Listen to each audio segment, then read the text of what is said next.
नमस्कार मित्र हो. गेल्या 2-3 महिन्यापासून महाराष्ट्रामध्ये मराठा आरक्षणाच्या संदर्भामध्ये चर्चा होताना आपल्याला दिसून येते.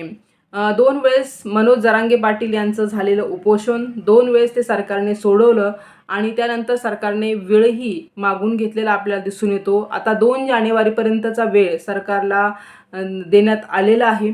या पार्श्वभूमीवरती अलीकडच्या काळामध्ये महाराष्ट्रभरामध्ये मराठा, पुन्हा क्षत्रिय, कुणबी प्रमाणपत्र आणि 96 कोळी मराठा अशा विषयाच्या संदर्भामध्ये चर्चा होताना दिसून येते. एक वैचारिक घुसळण होताना आपल्याला दिसून येते. या पार्श्वभूमीवरती विषयच लय भन्नाट या चॅनलवरती मी डॉक्टर मंगलमुळे वाघ विषय घेऊन आलेले आहे, मराठा, कुणबी आणि 96 कोळी मराठा. तर चला आपण या विषयाकडे सखोल जे आहे वळूया आणि हे जे शब्द आहे या शब्दांचा अर्थही आपण समजून घेऊया आणि बदलत्या काळानुसार या शब्दांचा अर्थ किंवा स्वरूप जे आहे कसं बदलत गेलं तेही आपण समजून घेऊया. तर आपल्याला मराठा हा शब्द अध्ययन करताना इसवी सन पूर्व 2ऱ्या शतकामध्ये आपल्याला जावं लागतं. इसवी सनाच्या 2ऱ्या शतकामध्ये कान्हेरी, त्यानंतर भाजे, कार्ले या ठिकाणी जे शिलालेख जे आहे सापडलेले होते त्यामध्ये मराठा हा जो शब्द आहे हा देशवाचक शब्द म्हणून आपल्याला सापडतो. त्याच्यानंतर इसवी सनाच्या 3ऱ्या शतकामध्ये देखील मोगली पुत्र तिस्स याने जे आहे बनवासी, अपरांतक आणि मराठा या प्रांतामध्ये किंवा महाराष्ट्र हा प्रांतामध्ये जो आहे धर्मोपदेशक इथे पाठवल्याचा उल्लेखही सापडतो. सातवाहनाच्या काळामध्ये महारठ्ठ हा जो शब्द आहे हा शब्दही तिथे प्रचलित असलेला आपल्याला दिसून येतो. त्या काळामध्ये रठ्ठ म्हणजे प्रांत आणि रट्ट म्हणजे त्या प्रांताचा असलेला प्रमुख. यातून पुढच्या काळामध्ये महारठ्ठ हा जो शब्द आहे हा शब्द रूढ झाला असावा असं तिथं मांडल्या गेलेलं आहे. सम्राट अशोकाच्या काळामध्ये देखील दक्षिण भारतामध्ये रठ्ठ नामक लोक राहत होते असा जो संदर्भ आहे हा संदर्भ तिथे मिळतो. तर यादव आणि शिलाहार या राजवंशी जे लोक होते ते जे लोक आहे हे स्वतःला जे आहे क्षत्रिय म्हणून घेत असत. त्या काळामध्ये ते जे आहे मराठा असा शब्द लावत नसत तर ते क्षत्रिय म्हणून घेत असत. तर मोगल बादशहाच्या दक्षिणेकडच्या स्वाऱ्यामध्ये ज्या लोकांनी शौर्याने या तोंड दिलेलं होतं त्या लोकांसाठी देशवाचक मरहट्ट हा जो शब्द आहे हा वापरलेला दिसून येतो. त्याचप्रमाणे भोसल्यांच्या फौजा जेव्हा बंगालमध्ये गेलेल्या होत्या तेव्हा त्यांना मराठा नावाचा जो आहे त्यांनी एक दरारा बसीतच त्या गेलेल्या होत्या. म्हणजे पुन्हा लक्षात घ्या की मराठा हा जो शब्द आहे हा शब्द देशवाचक असा शब्द आहे. तर मग कुणबी शब्दाकडे जेव्हा आपण वळतो तेव्हा कुणबी हे एक जातीवाचक जे नाव आहे म्हणजे कुणबी किंवा कुर्मी, कुडमी, कुळंबी असे जे काही निरनिराळ्या स्वरूपातला हा जो शब्द आहे हा गंगा प्रदेशापासून ते महाराष्ट्रापर्यंतचा जो आहे हा शब्द ते प्रचलित आपल्याला दिसून येतो या भागामध्ये. आणि महाराष्ट्रातील कुणब्यांच्या मोगलाविरुद्धच्या स्वातंत्र्याच्या युद्धामध्ये कधीतरी हा जो मराठा शब्द आहे हा जातीवाचक जो शब्द आहे हा आपल्याला रूढ जो आहे हा झालेला आपल्याला दिसून येतो.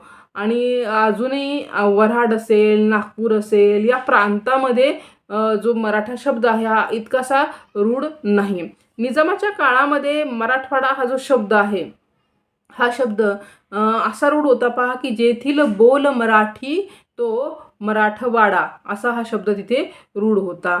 महाराष्ट्रीय ज्ञानकोशामध्ये पृष्ठ क्रमांक 539 मध्ये म्हटले आहे की मराठा व कुणबी यांच्यामध्ये फारसा भेद नाही व असला तर तो सांगता येत नाही, इतका सूक्ष्म आहे.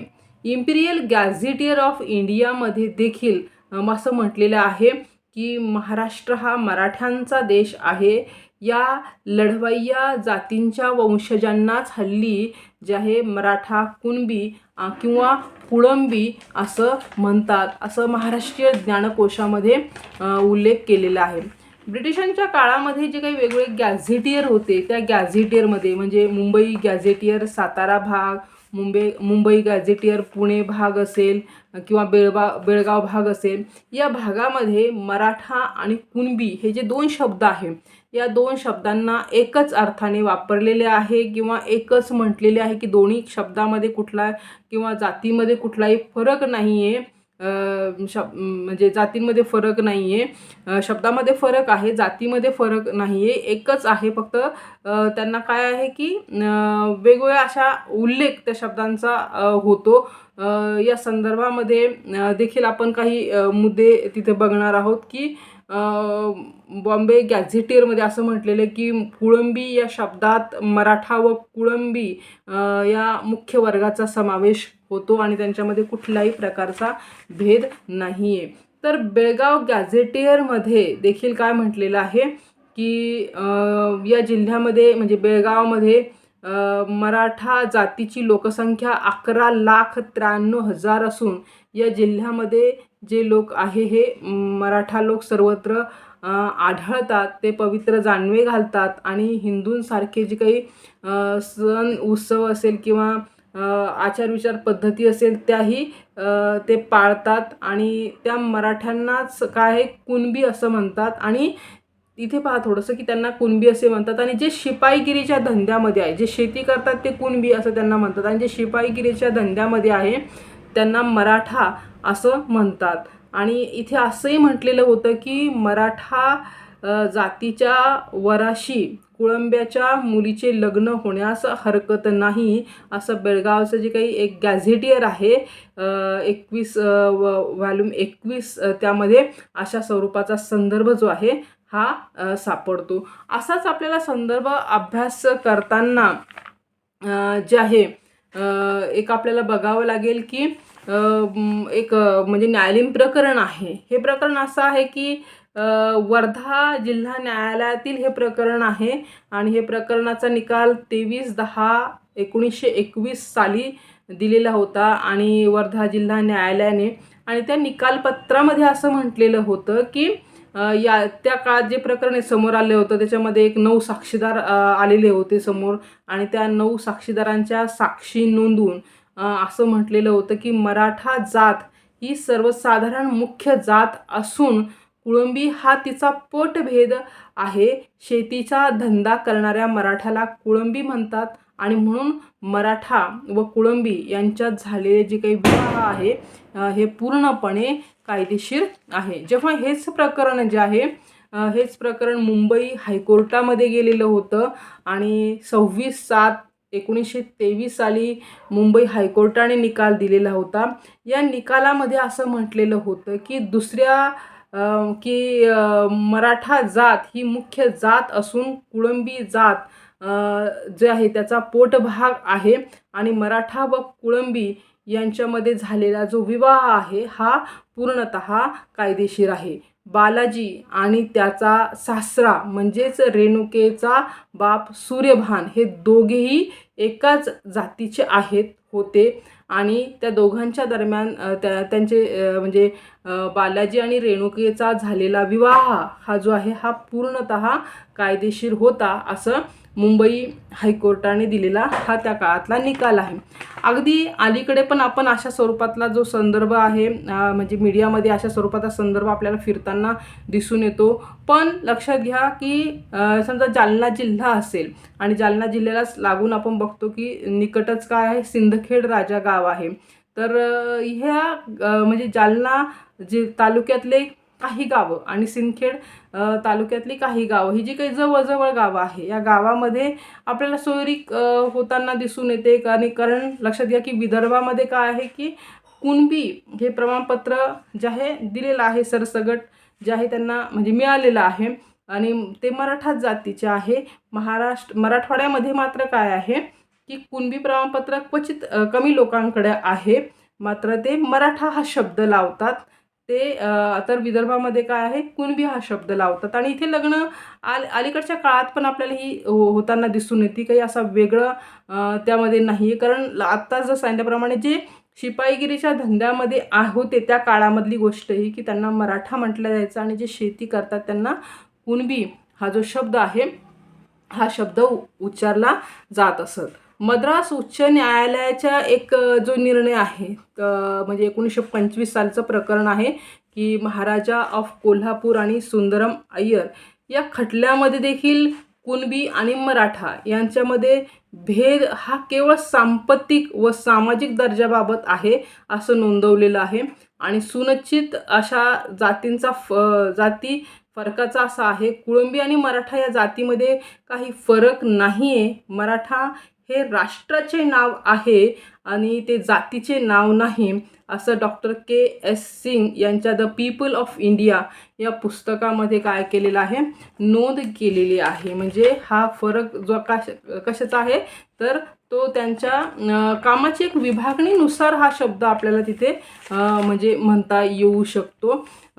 या संदर्भामध्ये आणखीन एक मुद्दा महत्त्वाचा असं सांगता येईल आपल्याला की principle of nation of India या ग्रंथामध्ये जे आहे आपण बघू शकतो की म्हणजे समजा एक घर आहे पहा की त्या घरामध्ये एक व्यक्ती 2 मुलं असेल तर एक शेती करतो एक काय नोकरी पण करताना दिसून येतो आपल्याला.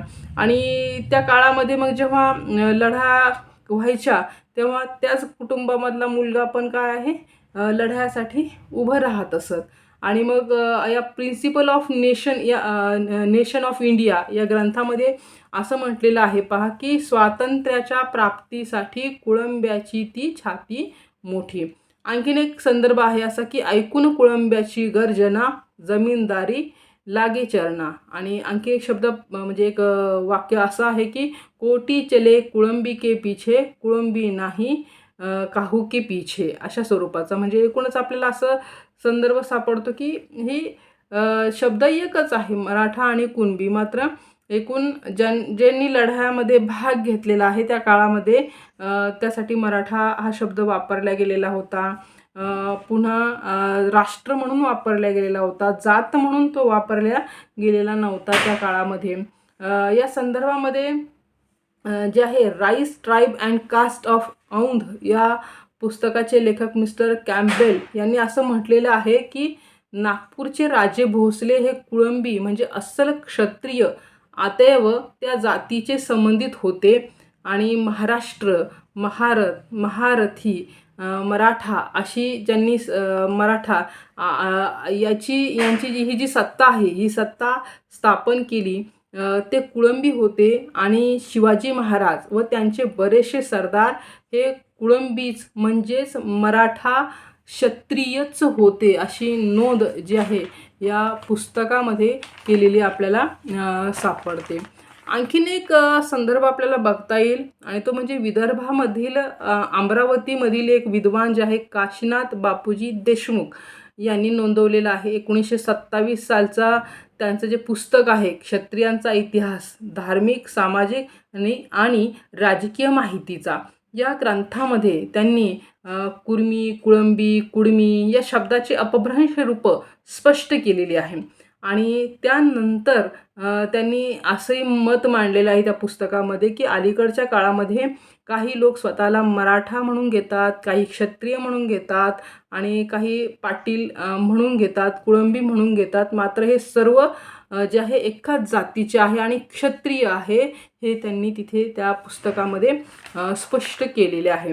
R.V. रसेल आणि हिरालाल यांच्या tribe and caste the central provinces of India मध्ये पेज नंबर 3 मध्ये ते असं म्हणतात की मराठा ही जात सैनिकी सेवा करणाऱ्यांपासून तयार झाली असून ती शेतीचा व्यवसाय करणाऱ्या कुणबी पासून उद्भवली असावी. ती स्वतंत्र अशी जात केव्हापासून जी आली आहे हे समजत नाही.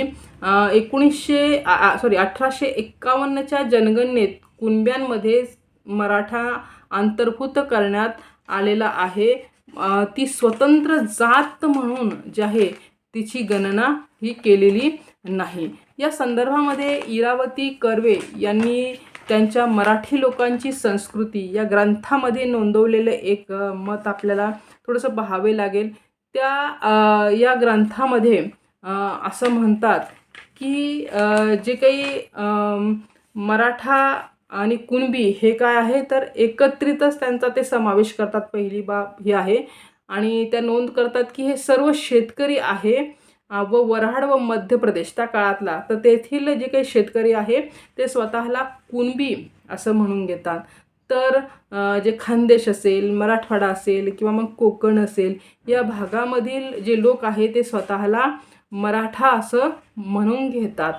महाराष्ट्रातील काही दूरदर्शी लोकांनी स्वतःला मराठा म्हणून घ्यावे सर्वांनी अशी एक चळवळ त्या काळामध्ये सुरू केलेली होती. कारण समाजामध्ये एक उच्च नीच जो भेद होता, त्या भेदाच्या विरोधामध्ये त्यांनी ती चळवळ सुरू केलेली होती जोराची, आणि सर्वांनी स्वतःला मराठा म्हणून घ्यावं अशी ही चळवळ होती.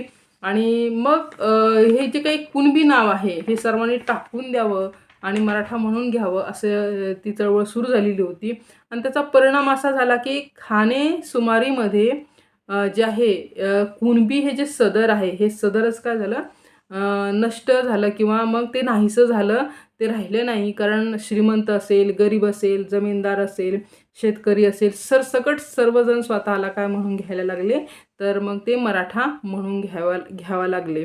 तर मराठा हे नाव एका जातीला कसे पडले हा प्रश्नही विचारात घेण्याजोगा आहे, असं इरावती कर्वे जे आहे आपल्या पुस्तकामध्ये अशा स्वरूपाचा नोंद जी आहे ती करताना आपल्याला दिसून येते. थोडक्यात या सर्व चर्चेचा उहापोह असा आहे की मराठा आणि कुणबी हे काय आहे एकच म्हणजे जात आहे.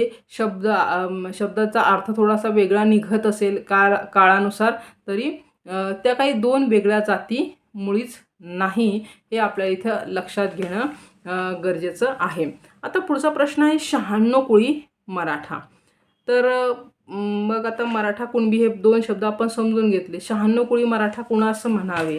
कारण आपण जर थोडंसं इंटरनेटवर गेलं तर काही ठिकाणी आपल्याला 3,500 नावं जे आहे 3400 नावं आपल्याला सापडतात. काही ठिकाणी आपल्याला 6,500पर्यंतची नावं आपल्याला सापडतात की अशी आडनावं की जी स्वतःला काय 96 कुळी मराठा म्हणून घेतात. मग हे 96 कुळी मराठा हा जो शब्द आहे किंवा या शब्दाची उत्पत्ती नेमकी कशी झालेली आहे, तर हे थोडक्यात आपण बघूया.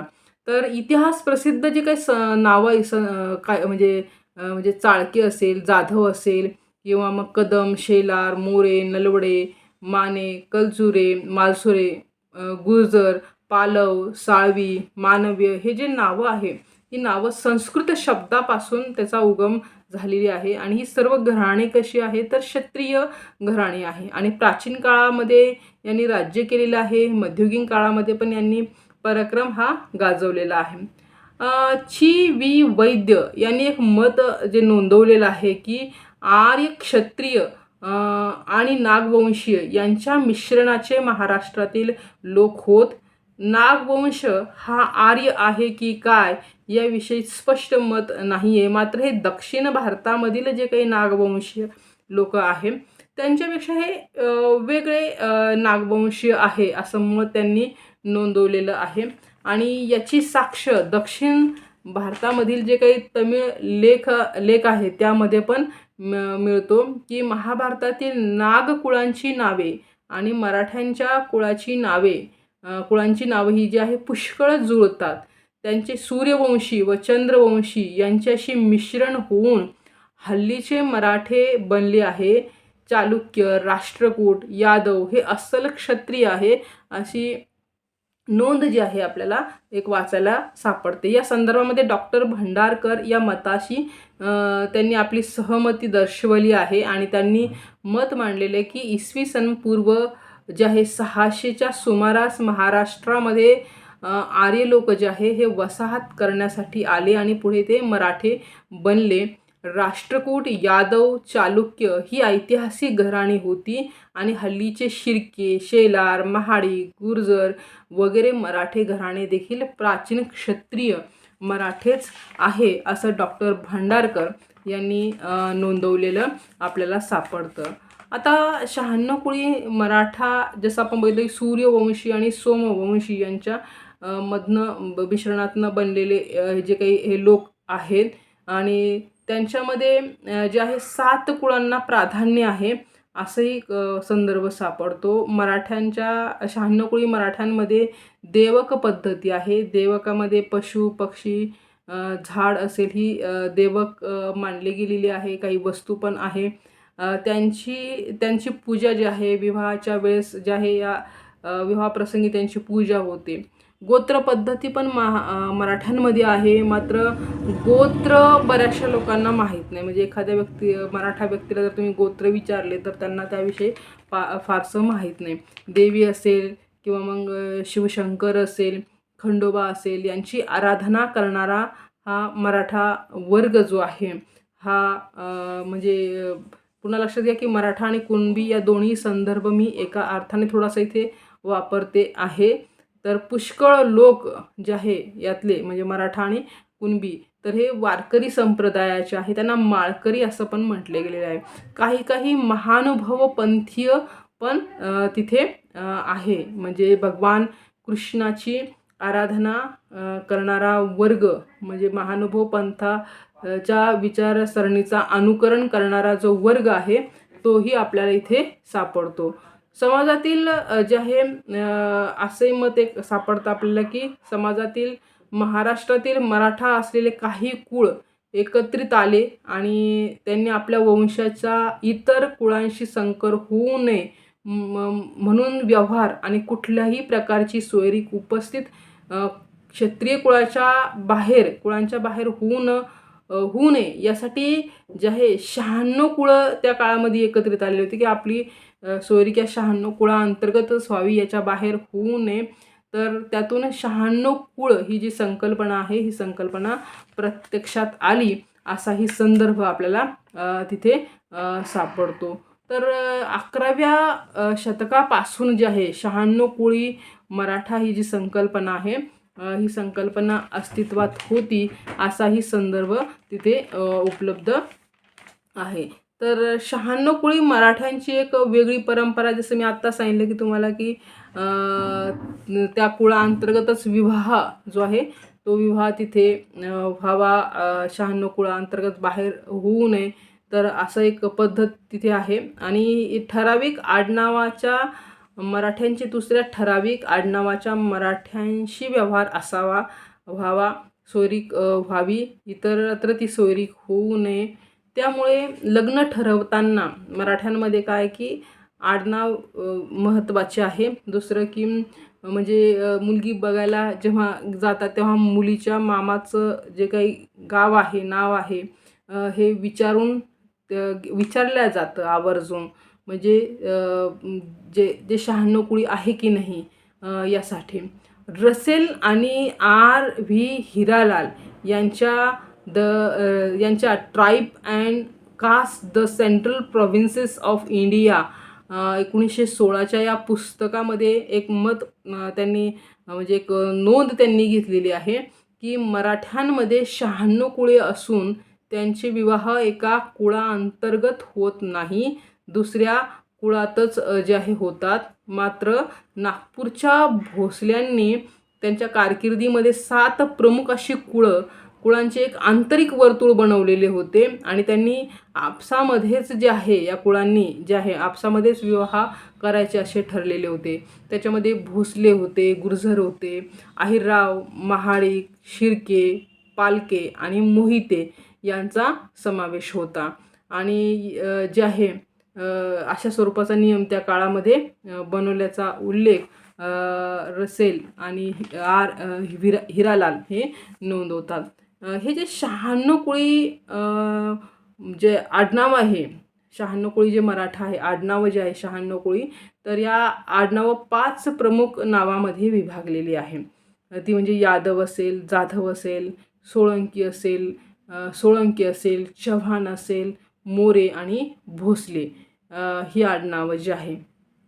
96 कुळी मराठ्यांचा सर्व 96 कुळी जे आहे आत्ता सांगितल्याप्रमाणे 96 कुळी मराठ्यांचा सर्व जे 96 कुळी मराठ्यांमध्येच जे आहे विवाह तिथे होताना दिसून येतो, याच्या बाहेर तो विवाह होताना दिसून येत नाही.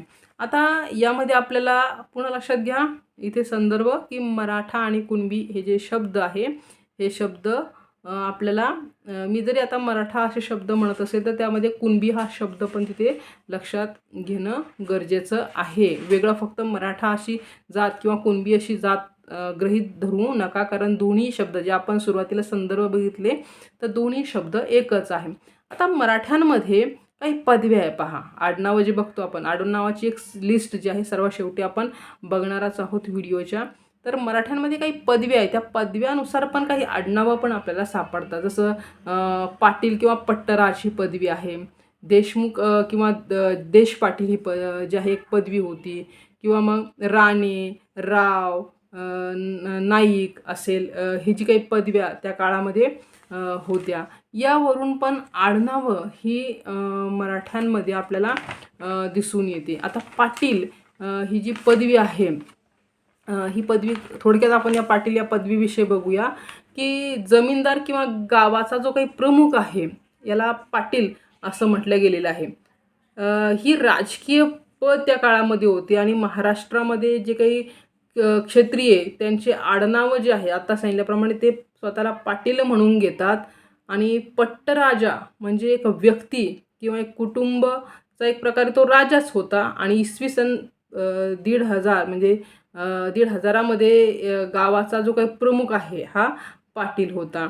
आणि त्या काळामध्ये 50 ते 90% जमिनीचा तो मालक असायचा. आणि 90% पाटील हे कुणबी जातीतील होते, म्हणजे ते मराठा होते. हे इथे आपण लक्षात घेणं गरजेचं आहे. तर पट्टकील या शब्दापासून पाटील हा शब्द बनलेला आहे. आता हा पट्टकील शब्द कसा आला, तर गावकीच्या ज्या नोंदी आहे एका जाड कापडावरती जे आहे हा पाटीलचं जे आहे काय करायचा की जाड कापडी पट्टीवरती त्या गावकीच्या नोंदी ठेवायचा. आणि ही जे काही नोंदी हा वेळूच्या नळकांडीमध्ये जतन त्याचं करून ठेवल्या जायचं. या नळकांडीलाच काय म्हटलं जायचं, पट्टकील. आणि या पट्टकीलपासूनच पुढं काय शब्द बनला, पाटील. ठीक आहे. आणि मग पाटील जो आहे गावाचा मुख्य आहे, तो प्रमुख आहे.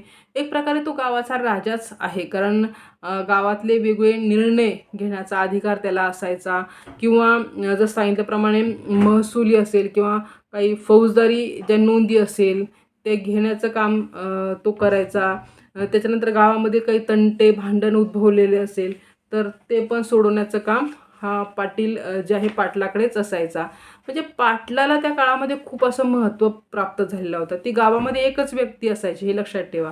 आणि मग गावामध्ये जे काही त्या काळातली बलुतेदार पद्धती होती जुन्या काळामध्ये, तर बलुतेदारांनी पाटील हा एक प्रकारे गावाचा राजा असल्यामुळे बलुतेदारांनी त्यांना आपल्या ज्या सेवा आहे ह्या एक मोफत द्याव्यात, अशी कुठेतरी एक सिस्टीम थोडीशी त्या काळामध्ये रूढ झालेली होती. कारण पाटील या पदाला खूप असं महत्त्व प्राप्त झालेलं होतं. आणि या पदामुळेच पुढे काय झालं होतं की म्हणजे कुठलेही काही सण असेल त्या सणामध्ये पाटलाला खूप महत्त्वाचं स्थान हा दिलं जायचं. आणि पुढे म्हणजे पोलीस न्यायाधीश अशी सर्वच भूमिका एक प्रकारे पाटील जे आहे त्याला निभावा लागायची. आणि त्यामुळे पाटील या पदाचं जे महत्त्व आहे ते खूप वाढत चाललेलं होतं. आणि त्यामुळे त्याची जी काही भावकी आहे, पाटलाची जी भावकी आहे, त्यांनी पण स्वतःला पाटील म्हणून घेणं सुरू केलं. स्वतः ते पाटील म्हणू लागले. आणि आपल्या नावासमोर आडनावासमोर जे मुख्य आडनाव आहे त्या आडनावासमोर पुन्हा काय पाटील हा शब्द ते लावू लागले. पाटील हा शब्द लावण्यामागचं कारण म्हणजे एक आभासी प्रतिष्ठेचा अनुभव येणं. आणि दुसरं बऱ्याचदा असे आहे की काही लोकांना आपले आडनाव आवडत नाही, मग त्या आडनावाला पर्याय म्हणून काय पाटील हा शब्द ते लावताना म्हणजे महाराष्ट्रामध्ये आपल्या म्हणजे दिसून येतात की आडनाव आवडलं नाही तर मग ते आडनाव वगळून त्या ठिकाणी काय लावायचं, पाटील लावायचं. तर मग हा पाटील शब्द कसा आला, तर हे पद होतं जुन्या काळामध्ये. आता हे काही पद राहिलेलं नाही हे आपल्या सर्वांना माहीत आहे. मात्र 96 कोळी मराठा जे आहे ते पाटील हे पद म्हणजे पाटील हा शब्द लावतात. म्हणजे लग्नपत्रिकेमध्ये पण नाव म्हणजे पत्रिका छापताना जर तुम्ही बघितलं, एखादी पत्रिका जर तुम्ही बघितली त्या पत्रिकेमध्ये जे आहे पाटील हा शब्द जो आहे आवर्जून लावताना आपल्याला दिसून येतात. जर एखाद्या व्यक्तीच्या नावासमोर म्हणजे जी मराठा समाजाची आहे, नात्यातली आहे, भावकीतली आहे, पाटील लावणं विसरलं शब्द म्हणजे असं पाटील लावणं विसरलं तर विवाद होताना, भांडण होताना पण दिसतात. अगदी अलीकडच्या काळामध्ये या गोष्टी थोड्या कमी झालेल्या आहे. मात्र पूर्वी या गोष्टी फार अशा लक्षात घेतल्या जायच्या. आता तसं मात्र राहिलेलं नाही. आता पहा, पाटलाची जी भूमिका एका गावापुरती होती, म्हणजे जमिनी असेल, न्यायाधीशासारखी जी एक प्रकारे भूमिका असेल, तर तशीच भूमिका मोठे एक पद त्या पाटलापेक्षा की 5-10 गावावर नियंत्रण ठेवणारं ते म्हणजे पुढचं पद म्हणजे देशमुखी. देशमुखी ठीक आहे. तर देशमुखी पाटील बदलले जायचे, पण असं घ्या पाटील एखाद्याच पाटील जे आहे त्यांचे काम जर व्यवस्थित नसेल तर ते म्हणजे दुसऱ्या व्यक्तीला ती पद दिलं जायचं. मात्र देशमुखी हे वंश परंपरागतरित्या असणारं पद होतं आणि शिवाजी महाराजांच्या काळामध्ये त्याच्याही अगोदर हे पद प्रत्यक्ष म्हणजे तिथं अस्तित्वात होतं. आणि हे जे देशमुख आहे 5-10 गावावर नियंत्रण असायचं, म्हणजे पाटलांवरती पण मग त्यांचं नियंत्रण तिथे असायचं. आणि जे आहे देशमुख थोडे स्वतःला अधिक असं महत्त्वाचे असणारे समजायचे, कारण 5-10 गावावर त्यांचं जे नियंत्रण आहे ते असायचं आणि वंश परंपरेने हे पद असायचं.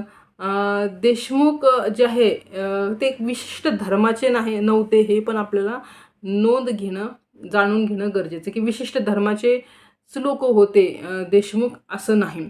म्हणजे देशमुख आडनाव तुम्हाला मराठ्यांमध्येही सापडेल, देशमुख आडनाव तुम्हाला ब्राह्मणांमध्ये सापडेल आणि काही इतर जे आहे जातींमध्ये पण ते आपल्याला सापडू शकतं. या मागचं रिझन आहे की ते पद होतं जे काही हिंदू राजांनी म्हणजे कुणबी असेल किंवा ब्राह्मण असेल किंवा जैन असेल किंवा इतर काही समाजात ज्यांना हे पद मिळालेलं होतं, त्यांनी काय केलेलं होतं की देशमुख हे नाव आपल्या आडनावामध्ये लावलेलं होतं किंवा आडनाव म्हणूनच देशमुख असं वापरलेलं आपल्याला दिसून येतं.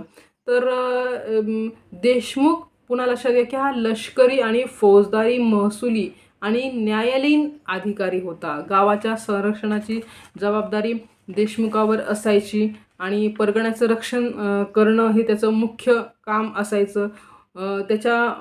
तो जो आहे कधी असं व्हायचं की खूप मोठी जबाबदारी त्याच्यावर असायची आणि मग एखाद्या मध्यवर्ती सत्ता जी आहे ती जर दुबळी झाली तर स्वतःचे सैनिक जे आहे या सैनिकांचा तोच म्हणजे सैनिक बाळगत असत, कारण त्याला पुन्हा गावातला सारा गोळा करावा महसूल गोळा करावा लागायचा, सारा गोळा करावा लागायचा.